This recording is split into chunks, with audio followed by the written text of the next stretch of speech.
tufsidu fil ardi ba'da islahiha wad'uuhu khawfan wa tama'an inna rahmatallahi qaribun minal muhsinin. Surat Al-A'raf ayat 56. Summa qala Allah Ta'ala fi suratil ukhra, na'udzu billahi minasy syaithanir rajim. Bismillahirrahmanirrahim. Wa anfiqu fi sabilillah wa la tulqu bi aydikum ila tahlukah wa ahsinu innallaha yuhibbul muhsinin. Surat Al-Baqarah ayat 195. Dan janganlah kamu berbuat kerusakan di bumi setelah Allah menciptakannya dengan baik. Berdoalah kepada Allah dengan rasa takut dan penuh harap. Sesungguhnya rahmat Allah itu sangat dekat kepada orang yang berbuat kebajikan. Dan berinfaklah kamu dengan hartamu di jalan Allah,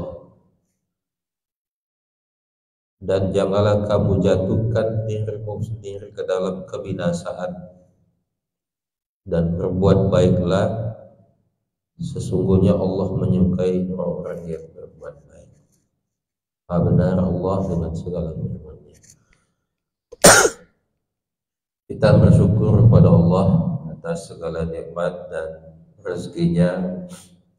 Pada saat ini kita baru selesai melaksanakan sholat subuh. Mudah-mudahan apa yang kita niatkan dan kita lakukan dapat lebih membaikkan kita di hadapan Allah Subhanahu wa Ta'ala. Amin ya rabbal alamin. Salawat dan salam kita sampaikan juga untuk junjungan kita Rasulullah Muhammad sallallahu alaihi wasallam. Bapak-bapak, ibu-ibu, jamaah subuh yang dimuliakan Allah. Salah satu sifat yang dimiliki manusia yaitu suka diperhatikan. Ya Pak? Ya Bu? Seorang istri itu senang kalau diperhatikan suaminya. Begitu juga sebaliknya. Suami suka kalau diperhatikan istrinya. Seseorang suka diperhatikan kalau dia berbuat baik. Bahkan suka juga untuk dipuji dengan kebaikan itu. Sebaliknya, orang juga takut diperhatikan oleh manusia kalau dia berbuat kejahatan. Jadi kalau berbuat tidak baik, takut juga dilihat oleh manusia. Akan lebih takut kalau ada CCTV-nya. Kalau mencuri kan tidak mau dicari manusia. Jadi takutnya itu kepada manusia. Jadi diperhatikan ingin oleh manusia, takutnya juga karena dilihat manusia. Dan itu sudah menjadi sifat dasar manusia. Persoalannya adalah kalau seandainya ada orang yang berbuat baik, selalu ingin meminta perhatian manusia atau orang lain, maka kadang-kadang itu juga yang melemahkan kita Bapak Ibu untuk melakukan kebaikan. Sebab penglihatan dan perhatian manusia itu terbatas. Atau bahkan ketika kita melakukan kebaikan, inginnya dilihat dan dipuji oleh orang. Tapi ketika kita tidak mendapatkan itu, yang ada hanyalah kekecewaan. Jadi kalau ada orang yang berinfak ke masjid, minta dicatatkan, lalu kemudian setelah itu tidak ada orang yang membahas itu. Nah, dalam hatinya, dah tu dicari orang habis, so dah gawe infak sekolah itu. Kenapa? Karena harapannya tidak tercapai. Ingin dilihat dan diperhatikan oleh orang. Nah, sifat dasar itu sebenarnya bisa kita arahkan menjadi lebih baik. Di dalam Al-Quran, kita sebenarnya dituntut bahwa ketika kita melakukan sesuatu, hendaklah kita merasa dilihat oleh Allah Subhanahu wa Ta'ala, bukan dilihat oleh manusia. Sebab kalau dilihat oleh Allah Subhanahu wa Ta'ala, merasa di dalam diri kita selalu dilihat, diperhatikan, diawasi oleh Allah Subhanahu wa Ta'ala, maka di sini kita merasa tertuntut untuk melakukan sesuatu yang lebih baik. Karena sifat dasar kita melakukan sesuatu akan lebih baik kalau dia merasa diperhatikan. Kita contohkan ibu-ibu, bapak-bapak. Kalau ada anak kita atau cucu kita, kita suruh sholat, lalu dia sholat, lalu kita pergi. Kira-kira bang, capek nak selesai sholat? Capek. Bakatnya sih. Sebabnya nak diperhatikan oleh orang tua. Tapi kalau kita suruh sholat, itu duduk di mukonya, itu ba'a kalamu, ba'a kesempurnanya sholat. Kenapa? Karena dia diawasi oleh orang tuanya.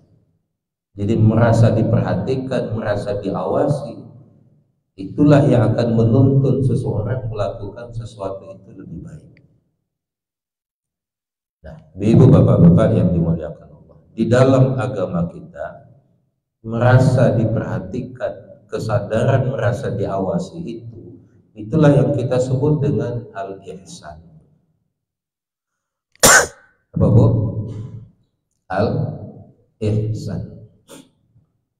Kalau kita mengutip hadis Rasulullah yang diriwayatkan oleh Umar, ketika Rasulullah didatangi oleh seseorang yang sebenarnya seseorang itu malaikat. Lalu malaikat itu bertanya, mal iman, mal islam, mal ihsan. Jadi pertanyaan itu ada 3. Yang pertama, mal iman, apa yang dikatakan iman? Mal islam, apa yang dikatakan Islam? Mal ihsan, apa yang dikatakan Islam?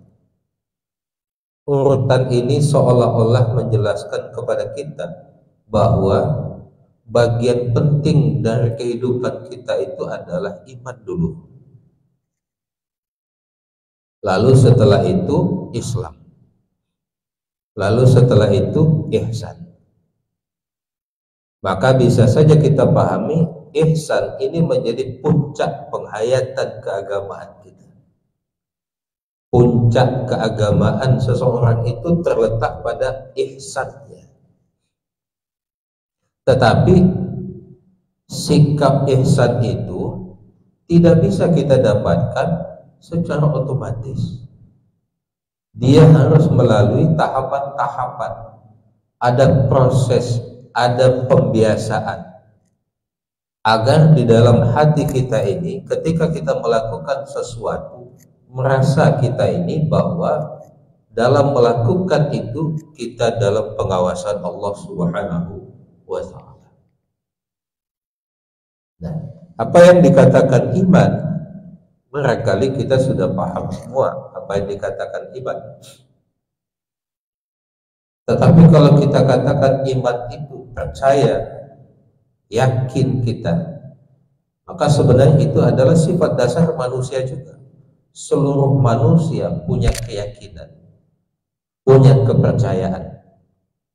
Tetapi ingat bahwa iman di dalam Islam dia harus dikuatkan dengan nilai. Nilai apa yang menguatkan iman kita? Itulah yang kita sebut dengan tauhid. Jadi iman seseorang itu, iman Islam itu dicirikan dengan tauhidnya. Itu yang membedakannya. Kalau seseorang pada dasarnya punya keyakinan, punya keimanan, semuanya punya keyakinan, tetapi Islam dicirikan kepada tauhid. Apa maknanya?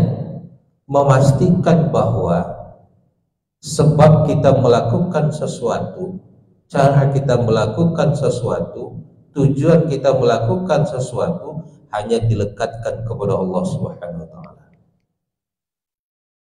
Tiga, Pak. Makanya ibu, bapak-bapak, ketika kita melakukan sesuatu kan pasang niat, Pak. Ujung dari niat itu adalah lillahi ta'ala. Apa makna lillahi ta'ala? Ada tiga, Pak. Pertama, lillahi itu maknanya sebab. Kita melakukan sesuatu ada sebab. Kita makan ada sebabnya. Kita bekerja ada sebabnya. Intinya adalah apa yang kita lakukan pasti ada sebabnya. Nah, sebab itu harus kita kaitkan dengan Allah Subhanahu wa taala. Artinya setiap kebaikan dia menjadi ketundukan kita kepada perintah Allah Subhanahu wa taala. Jadi kalau kita sholat bukan karena perintah orang. Kalau kita sholat bukan karena pengurus masjid. Kalau kita sholat bukan karena sesuatu selain Allah Subhanahu wa taala. Dia dikaitkan kepada Allah. Nah, ini satu. Yang kedua, cara kita melakukannya harus sesuai dengan cara yang ditentukan oleh Allah. Jadi lillah itu bermakna milik. Karena itulah setiap ibadah yang kita lakukan dia bukan milik kita, tapi milik Allah Subhanahu wa taala. Lillah berarti kepemilikan. Karena ibadah ini milik Allah, maka sepantasnya bahwa caranya harus sesuai dengan ketentuan Allah Subhanahu wa taala, bukan ketentuan kita. Yang ketiga, lillah dengan makna tujuan. Ibu bapak, kita ini sholat pasti ada tujuannya. Kita berbuat pasti ada tujuannya.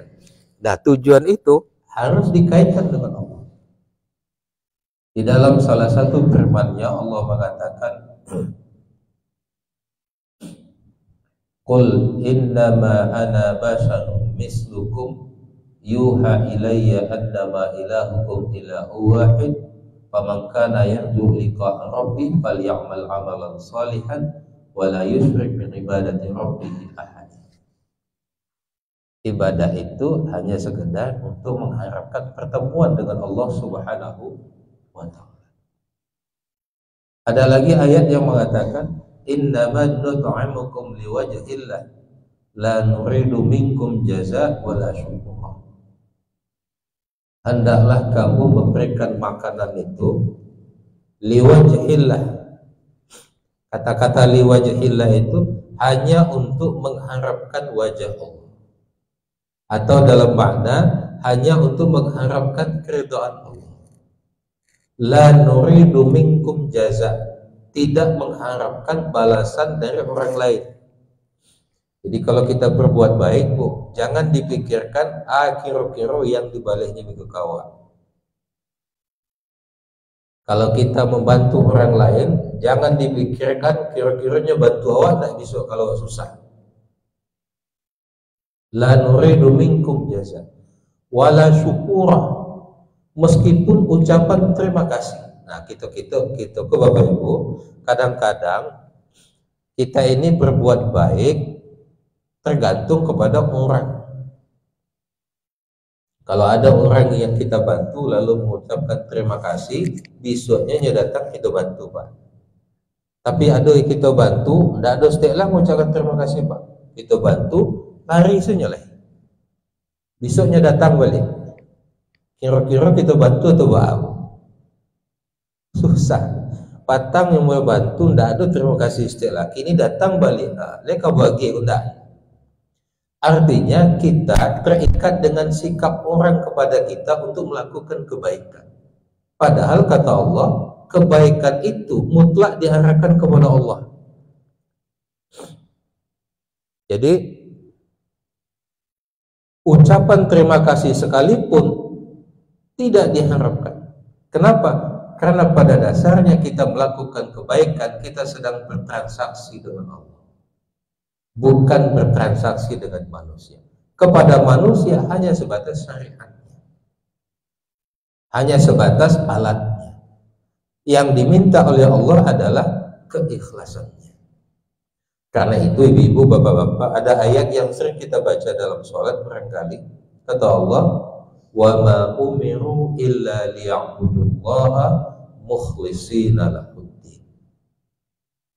Tidaklah kami perintah mereka melainkan hanya untuk beribadah kepada Allah mukhlishina lahuddin, dengan memurnikan ketaatan. Di kata-kata ikhlas di dalam Al-Quran, kalau dia diikuti dengan kata-kata ad-din, salah satu maknanya adalah memurnikan ketaatan. Kalau murni ketaatan bercampur tidak apa, tidak ada bercampur dengan yang lain. Mutlak dia diarahkan kepada Allah Subhanahu wa Ta'ala. Inilah makna iman yang didasarkan kepada nilai-nilai ketauhidan, bahwa sebab kita melakukan sesuatu dia diarahkan kepada Allah, cara kita melakukan sesuatu dia diarahkan dengan ketentuan Allah, tujuan kita melakukan sesuatu, melakukan kebaikan mutlak hanya untuk mendapatkan keridhaan Allah Subhanahu wa Ta'ala. Dengan dasar itu, maka disinilah pentingnya iman dalam kehidupan kita. Lalu apa fungsinya itu semua dalam kehidupan kita? Ada dua, Pak. Iman itu ada dalam diri kita, fungsinya dalam kehidupan kita. Iman tidak disembunyikan. Setelah kita yakin kepada Allah, lalu kemudian diam saja. Ada dua fungsi iman dalam kehidupan kita. Yang pertama, iman sebagai motivator, iman sebagai pendorong, penggerak. Bapak Ibu, kita ini melakukan sesuatu yang baik, kalau tidak ada iman Pak Bu, itu berat. Coba bayangkan Pak, bapak-bapak kerja seharian, ada yang sebelum subuh lah pergi ke pasar, yang PNS jam 8, setengah 8 pergi ke kantor, pulanglah jam 4. Lalu kemudian dapat penghasilan uang. Lalu uang itu sebagiannya diberikan kepada orang sebagai infak atau zakat. Kalau kita berpikir logika saja Pak, ambolah susah-susah kerja dari pagi sampai siang sampai malam kerja, dapat piti. Lalu pitiku dia gila ke orang. Akhirnya berat rasanya. Tapi apa yang mendorong kita, memaksa kita itu iman. Kenapa? Karena dalam iman kita, untuk memudahkannya, apa yang kita berikan itu pada dasarnya itulah yang menjadi bekal kita di akhirat. Itu salah satu makna iman. Yakin kita bahwa berzakat, berinfak itu pada dasarnya untuk kebutuhan kita di akhirat. Iman itulah yang mendorong kita. Dan iman kadang-kadang kita pahami dia lebih kuat dari keadaan fisik kita.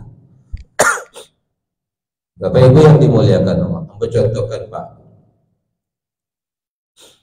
ada ibu-ibu, nah ibu-ibu kini kan ada yang umur 70 ada Bu, lain ya. Kalau kita berjalan ke Masjid umur 70, dingin-dingin modeko, berat tak? Apalagi hujan-hujan, apalagi kalau lah kaki kula kurang sehat, berjalan memikian ke Masjid. Tapi kan itu dilalui juga. Apa yang menguatkannya? Iman. Kalau dipikir fisiknya lemah, tapi yang menguatkannya itu adalah iman. Coba kita balik Pak, ada anak muda umur 18 tahun tinggal di sebelah masjid, tada nggak azan, lalu tajago, akhirnya tunggu dulu latih badan kau. Sebenarnya yang latihnya fisiknya atau imannya? Imannya, karena fisiknya kuat. Karena itulah iman itu dalam kehidupan kita, dia bisa mengalahkan lemahnya fisik. Kuatnya fisik bisa dikuatkan dengan iman.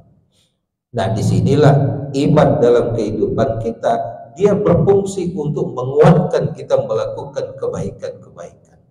Kalau tidak disertai dengan iman, maka berat. Ini yang pertama. Yang kedua, Bapak Ibu, fungsi iman dalam kehidupan kita itu, dia sebagai energi. Energi itu apa Pak? Dia kekuatan yang bisa menstabilkan kita melakukan ketaatan. Jadi, aku contohkan Bapak-Bapak Ibu, kalau kita puasa bulan Ramadan, itu kan minggu pertama itu kan rame Pak, Mas Haji, sampai keluar bahkan orang ingin sholat tarawih sadonya, penuh masjid itu. Kira-kira minggu kedua bertambah berkurang Pak, berkurang. Mulai di dalam saja, di luar tidak ada, walaupun karpetnya masih ada di dalam. Minggu ketiga, akhir-akhir 25 hari, itu masih penuh masjid Pak, las tangga. Bakok itu karena ikut terkait dengan energi. Ternyata energi seseorang itu berbeda-beda. Ada yang stabil, ada yang tidak stabil. Sama orang main bola, di awal menit itu orang kan kue sedepak, kamu bola bisa dikajanya. Tapi lah di ujung-ujungnya beko, mulai tak berdiam jelas bola lewat. Jadi iman itu menjadi energi, dia menstabilkan kita melakukan kebaikan. Nah, karena itulah makna lillah tadi, kalau kita berbuat kebaikan, kita tidak memperhatikan siapa yang kita bantu. Ingin mengalai, tapi ada punya kewajiban awak bantu. Kita membantu itu karena iman kita kepada Allah Subhanahu wa Ta'ala. Yakin kita bahwa apa yang kita berikan, kita sedang bertransaksi kepada Allah. Tidak berterima kasih yang bersangkutan, yang penting kita berurusan dengan Allah Subhanahu wa Ta'ala. Inilah makna iman sebagai energi. Kita yang terbiasa sholat subuh, kalau sholat subuh tiba sholatkan, pagi kita ke masjid stabil. Tapi ada orang yang seminggu sholat, seminggu kemudian hilang, energinya berubah. Nah, inilah yang ada perbedaan antara manusia. Bapak Ibu yang dimuliakan Allah, maka iman ini menjadi penting dalam kehidupan kita, karena segala sesuatunya menjadi mudah karena ada iman. Imanlah yang mendorong kita untuk melakukan itu. Yang kedua, bagaimana caranya kita agar iman itu menjadi stabil dalam kehidupan kita? Maka yang kedua, kata Rasulullah, ada Islam. Iman, Islam, ihsan. Islam ini menjadi prosesnya. Di dalam Al-Quran, ibu-ibu, bapak-bapak, kata-kata Islam itu memang tidak satu maknanya. Ada Islam dalam makna agama. Itu ayat yang kita baca, inna dina indallahil Islam. Islam dalam makna agama. Tetapi kata-kata Islam itu juga dipahami ada sebagai sikap kepasrahan. Nah, setelah kita beriman, tentu ada cara kita bagaimana kita mempasrahkan diri kita kepada Allah sebagai zat yang dijadikan sebagai tujuan dalam kehidupan kita ini. Maka akan ada bentuk, ada alat untuk menampakkan sikap kepasrahan kita. Itulah rukun Islam tadi Pak. Ada sholat, ada puasa, ada zakat, Ada sholat, puasa, zakat, haji. Yang pertama syahadat. Yang 4 itu adalah sikap kepasrahan. Ketika kita sholat ini Bapak Ibu, sholat ini sebenarnya kita sedang mempasrahkan diri kita kepada Allah Subhanahu wa Ta'ala. Zakat, kita sedang mempasrahkan diri kita kepada Allah melalui harta yang kita miliki. Karena itu Allah katakan tadi di dalam Al-Quran, ayat yang kita bacakan tadi Bapak Ibu, Allah mengatakan wa amtiqu fi sabilillah, infakkanlah hartamu itu di jalan Allah Subhanahu wa Ta'ala. Artinya apa? Kita berpasrah diri kepada Allah melalui harta yang kita miliki. Kenapa? Karena harta yang kita miliki di dalam Al-Quran itu dia hanya sebatas ujian, bukan tujuan. Di dalam surat Al-Anfal itu Allah katakan, kalau tidak salah Bapak Ibu, pada ayat ke-28 Allah mengatakan wa'lamu annama amwalukum wa auladukum fitnah. Ketahuilah olehmu, kata Allah, hartamu, anak-anakmu adalah fitnah. Ada yang mengatakan ujian. Jadi sebenarnya harta yang kita miliki itu ujian dari Allah Subhanahu wa Ta'ala. Dia berada pada posisi netral. Harta bisa menjadikan seseorang mulia, tapi juga harta bisa menjadikan seseorang rendah derajatnya di sisi Allah Subhanahu wa Ta'ala. Lalu bagaimana supaya harta itu bisa menjadi baik dalam kehidupan kita? Maka di dalam salah satu firman-Nya surat At-Taubah Allah katakan khuz min amwalihim sadaqatan tutahhiruhum wa tuzakkihim biha. Ambil sebagian harta mereka itu sebagai sedekah. Sedekah itu kan umum Pak. Ada juga dalam bentuk zakat, ada dalam bentuk infak. Kalau sedekah itu umum sekali. Sebab sedekah itu Bapak Ibu, itu bukan hanya dengan harta. Kalau dalam hadis Rasulullah, tabassamuka ila akhika sadaqah. Senyum saja kepada saudaramu itu sedekah. Kan tidak dengan piti itu Pak. Makanya kalau di masjid-masjid itu Pak, yang ada itu kotak infak, bukan kotak sedekah Pak. Kalau kotak infaknya harus dengan uang. Tapi kalau ada kotak sedekah, hanya senyum-senyum saja. Tidak ada masalah piti sedekah, senyum saja sedekah. Jadi lebih khusus.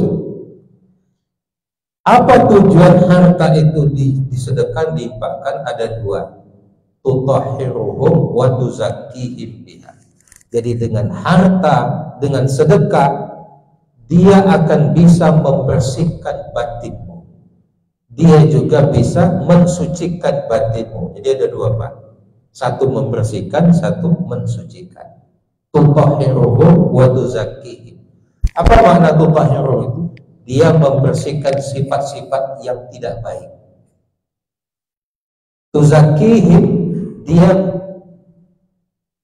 menanamkan sifat-sifat yang baik. Jadi Bapak Ibu,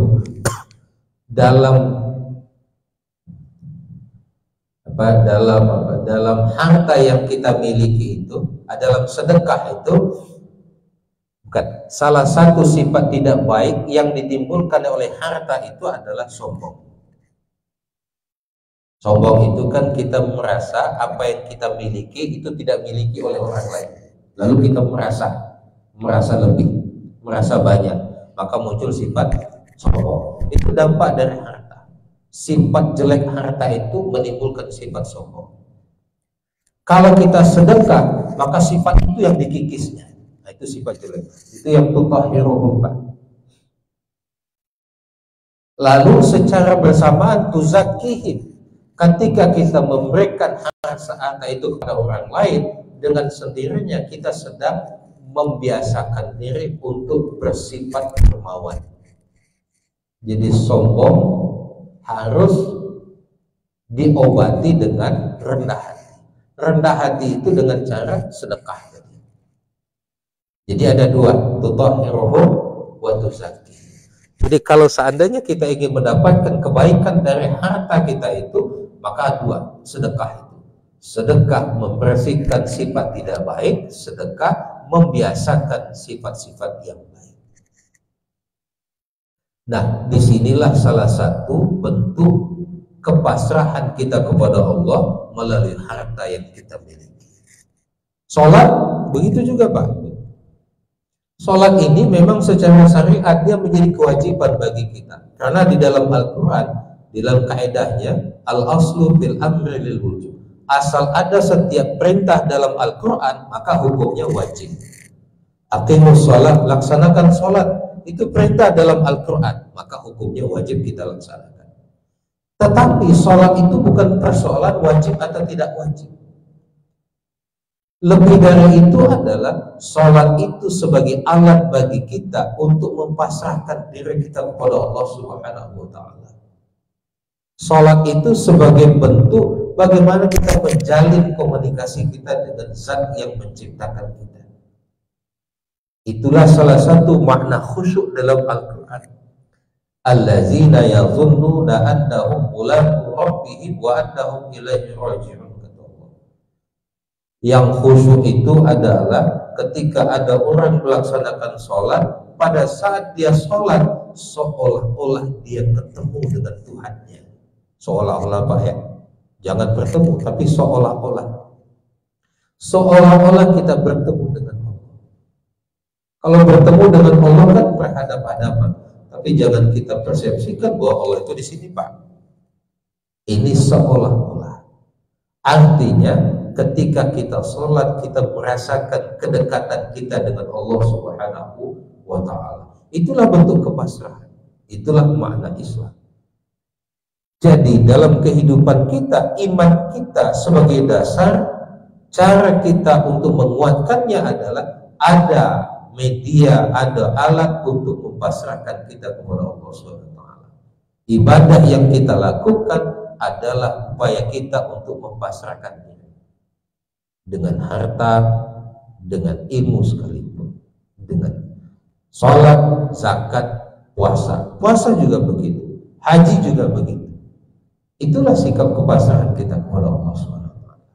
Bapak Ibu yang dimuliakan, ujung dari apa yang kita kuatkan dengan iman dan sikap kepasrahan tadi, ujungnya itu adalah al-ihsan. Kata Rasulullah, ihsan itu anta'budullaha ka'annaka tarahu fa illam nakun tarahu fa innahu yarahu. Ihsan itu kamu beribadah seolah-olah kamu melihat Allah. Fa illam takun tarahu, tapi yakinlah pasti kamu tidak bisa melihat Allah itu.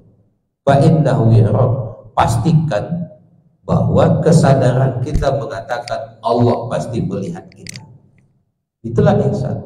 Artinya setiap kepatuhan kita, setiap ibadah yang kita lakukan, ada kesadaran bahwa pada saat itu kita sedang merasakan kita diperhatikan oleh Allah Subhanahu wa Ta'ala. Kita sedang merasa diawasi oleh Allah. Kita sedang merasa dilihat oleh Allah Subhanahu wa Ta'ala. Karena itulah di dalam keyakinan kita, agar keagamaan dan penghayatan kita lebih kuat, tidak hanya sekedar membutuhkan ilmu, tapi juga membutuhkan kesadaran. Bapak Ibu, aku bertanya, kira-kira bagi orang korupsi itu baik atau tidak? Enggak, kan enggak Pak ya? Orang koruptor sendiri mengatakan korupsi itu enggak elok. Tapi makanya melakukan korupsi. Sebab ketikanya melakukan, kesadaran kalau dilihat oleh Tuhan itu tidak ada. Ilmunya lain, tapi kesadaran tidak. Sama misalnya Bapak Ibu, mohon maaf, kalau ada seseorang berdagang, dia mengakali timbangan, karena mengakali timbangan, patihnya sekilo jadi 9 on, kan begitu Pak. Dia tahu kalau mengakali timbangan itu tidak boleh. Pengetahuannya mengatakan tidak boleh. Bahkan ada yang mengatakan dalam Al-Quran, tidak boleh, kata Allah, wa auful kaila wal mizan, sempurnakan timbangan itu dalam pengetahuannya. Tapi mana dilakukannya? Karena pada saat itu kesadarannya bahwa dia tidak merasa dilihat oleh Tuhan. Kalau seandainya seseorang dalam pekerjaannya merasa dia dilihat oleh Allah, kira-kira dilakukannya apa? Tidak akan dilakukan. Karena itu beragama bukan sekedar tingginya pengetahuan, tetapi persoalan apakah di dalam batinnya punya kesadaran bahwa dia dimanapun dia berada, dia merasa diawasi oleh Allah Subhanahu wa Ta'ala. Dia merasa dilihat oleh Allah Subhanahu wa Ta'ala. Itulah yang kita sebut dengan al-ihsan. Nah, ihsan inilah puncak dari penghayatan keagamaan. Ketika dimanapun kita berada, kita merasa diawasi oleh Allah Subhanahu wa Ta'ala. Bapak Ibu yang dimuliakan Allah, kalau seseorang sudah merasakan ihsan itu, maka rahmat Allah sangat dekat. Inilah yang kata Allah, inna rahmatallahi qaribun minal muhsinin. Rahmat Allah itu sangat dekat terhadap orang yang berbuat ihsan. Orang yang kalau beribadah dia merasa diawasi oleh Allah. Orang yang kalau dia bekerja dia merasa dilihat oleh Allah, diawasi oleh Allah. Orang yang kalau berinteraksi sosial dia merasa diawasi oleh Allah Subhanahu wa Ta'ala. Itulah rahmat Allah Subhanahu wa Ta'ala. Dan pada akhirnya keberagamaan kita akan menjadi lebih baik kalau seandainya setiap kebaikan yang kita lakukan, maka sebenarnya kita sedang merasa diawasi oleh Allah Subhanahu wa Ta'ala. Kalau kesadaran itu yang muncul, maka insya Allah kama kita kebaik akan tertuntun dengan prinsip itu. Ketika ingin melakukan perbuatan salah, aku bahagia kan, tidak bisa. Allah pasti melihatnya. Melakukan perbuatan curang tidak bisa dilakukan. Kenapa? Allah pasti melihatnya. Inilah puncak keagamaan kita. Kalau begitu wajarlah kalau Rasulullah mengatakan tingkatan ketiga dari yang dijelaskan itu adalah al-ihsan. Puncak keimanan kita, puncak keislaman kita terletak pada kesadaran ketika kita menjalani kehidupan ini kita merasa dilihat dan diawasi oleh Allah Subhanahu wa Ta'ala. Mudah-mudahan setiap ibadah, setiap pekerjaan, setiap interaksi sosial yang kita lakukan pada akhirnya dia menjadi bagian dari ibadah kita kepada Allah Subhanahu wa Ta'ala. Kira-kira itu saja Bapak Ibu, mudah-mudahan ada pertanyaan. Salam.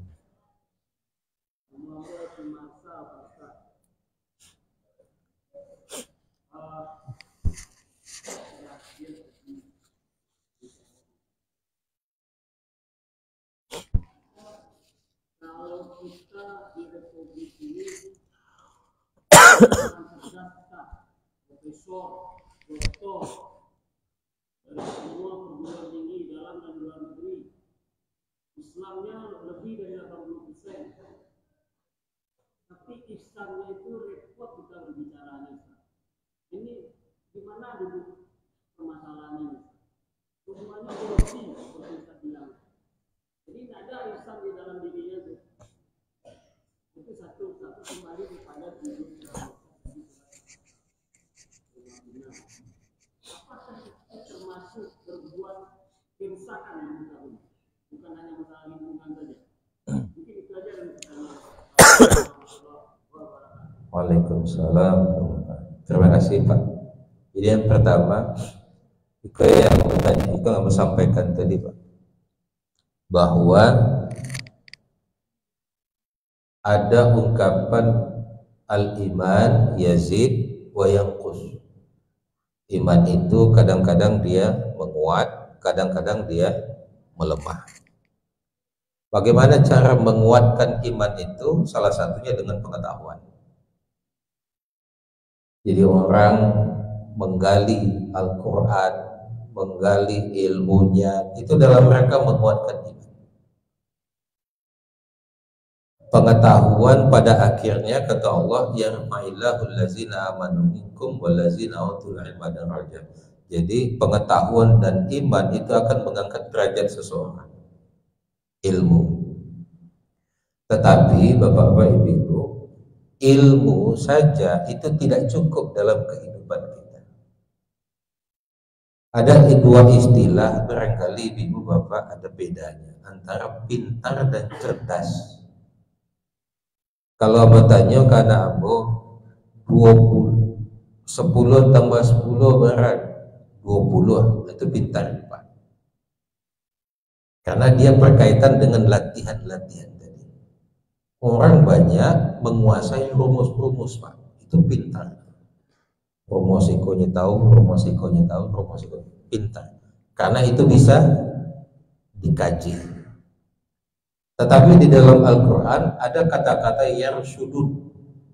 Ini berkaitan dengan puasa. Misalnya, wa iza sa'alaka ibadi anni fa inni qarib ujibu da'watad da'i iza da'an falyastajibu li la'allahum yarshudun. Kata-kata yarshudun ini itu dikaitkan dengan kedekatan Allah dengan hamba. Apabila hambaku bertanya kepada engkau wahai Muhammad tentang aku, fa inni qarib, kata Allah, aku ini sangat dekat. Ujung ayat itu la'allahum yarshudun wal yu'minu bi, berimalah dengan Allah, la'allahum yarshudun, mudah-mudahan kamu menjadi orang yang cerdas. Cerdas kalau dikaitkan kedekatan dengan Allah Subhanahu wa taala itu bukan dalam mana pintar secara otak. Tapi cerdas dalam pengertian dia bisa menempatkan sesuatu pada tempatnya. Ya Rasulullah. Nah, menempatkan sesuatu pada tempatnya inilah yang kadang-kadang terkait dengan kesadaran. Kadang-kadang kan ketika kita ada anak kita berjalan di muka orang tua Pak, kan biasa saja Pak. Tapi kadang-kadang kan kita cari ada anak kita sampai menuduh aja kan. Itu pintar atau cerdas? Jadi terkait dengan sikap itulah kecerdasan. Nah, kecerdasan ini berasal dari kesadaran itu. Makanya Ibu, Bapak-bapak, kalau kita kaitkan maaf Pak, di Indonesia kok Islamnya banyak, tapi kemudian yang korupsi banyak juga berbanding dia. Amba mencari gitu, banyak memang orang yang pintar tetapi tidak cerdas dalam kehidupan.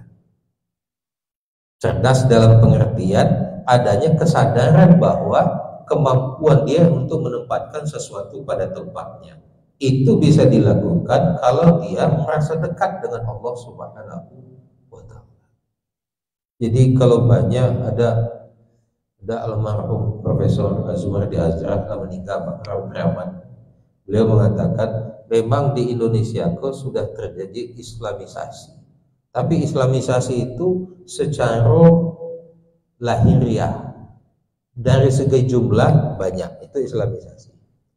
Kemudian kini sudah banyak tradisi Maulid Nabi itu bukan di masjid saja, tapi di kantor ada juga Maulid Nabi Pak. Isra Mi'raj kan ada di kantor-kantor.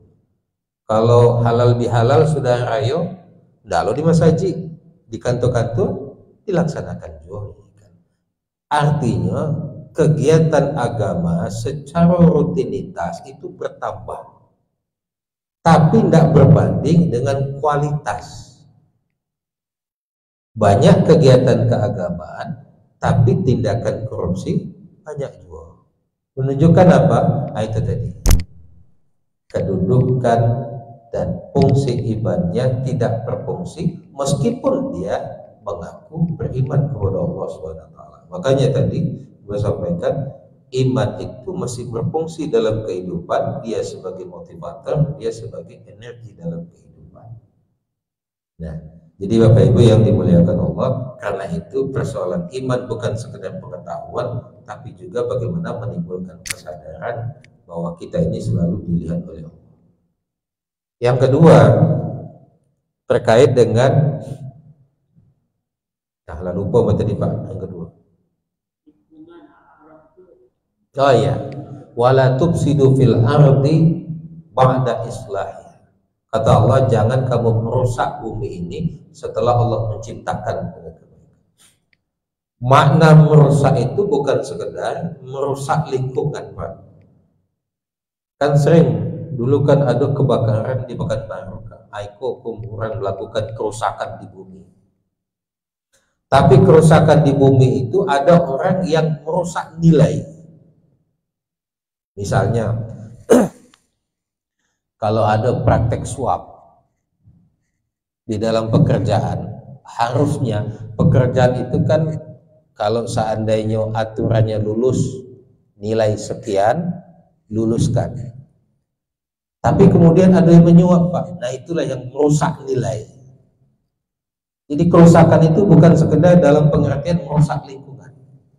Orang yang mencontohkan karakter yang tidak baik kepada generasi, itulah makna merusak lingkungan.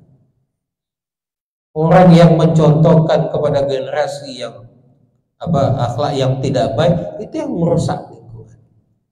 Meskipun orang banyak melihat kerusakan itu hanya banjir, ya, penebangan hutan, longsor ini disebabkan oleh perbuatan, bukan.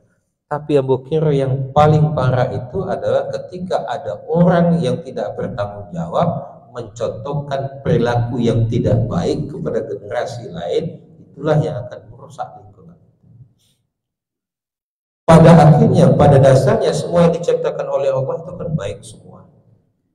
Semua sudah dibaikkan oleh Allah. Tapi kemudian, Bapak Ibu, ada hadis Rasulullah, kullu mauludin yuladu 'alal fitrah. Setiap bayi yang dilahirkan dalam keadaan fitrah, bersih. Apa maknanya? Bahwa setiap bayi itu dia punya potensi bertuhan. Artinya semua orang baik ketika dilahirkan. Tapi bagaimana proses kehidupannya? Itulah yang mempengaruhinya. Kalau seandainya kehidupan kita ini banyak dirusak oleh contoh-contoh yang tidak baik, maka akan muncullah generasi yang tidak baik karena contohnya tidak baik tadi. Coba bayangkan Bapak Ibu, muncul generasi dalam kehidupan kita yang dilihatnya adalah di siku ada korupsi, di siku ada korupsi, di situ ada korupsi, di situ ada korupsi. Ada yang terpahami dia. Itulah yang terjadi. Jadi bukan merusak menebang hutan itu iya tuh, tapi merusak nilai yang harusnya baik dalam kehidupan, tapi kemudian dicontohkan kepada hal-hal yang tidak baik. Mungkin itu yang makna wala tufsidu fil ardi ba'da islahiha. Dalam ayat lain Allah katakan wala tulqu bi aidikum ila tahluka. Jangan kamu melemparkan dirimu sendiri dalam kebinasaan. Artinya, kalau seandainya orang-orang yang melakukan kerusakan, mencontohkan hal yang tidak baik, pada akhirnya dia akan melemparkan keturunan anak cucunya kepada kebinasaan.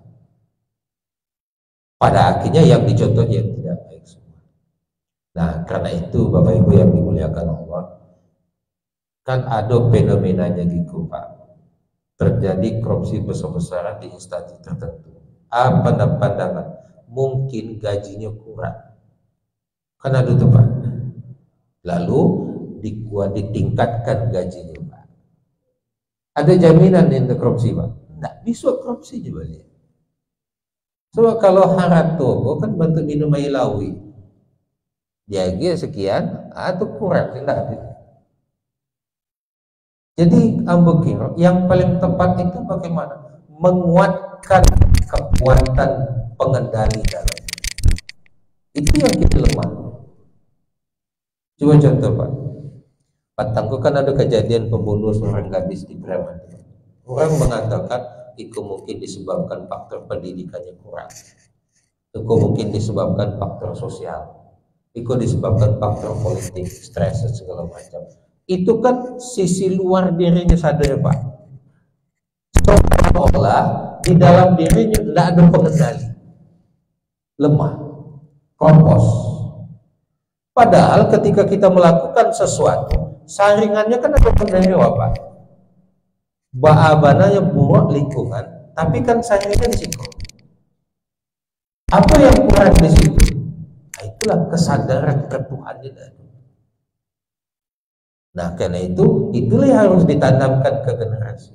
Bagaimana cara menanamkan kesadaran bahwa dia setiap waktu berada dalam pengawasan Allah Subhanahu wa taala. Itulah penguatan iman tadi.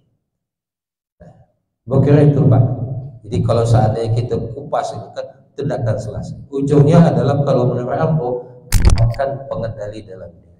Dan itu memang Allah sudah katakan bahwa dalam diri kita itu ada kekuatan yang tolak belakang. Ada fujur, ada takwa.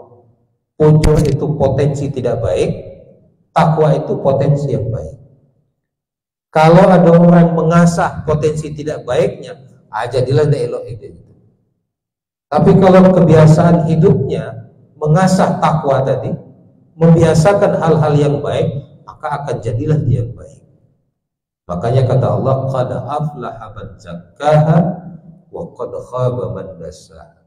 Beruntung mereka yang senantiasa mensucikan dirinya, dan rugilah orang yang mengotori dirinya. Bagaimana itu Bapak?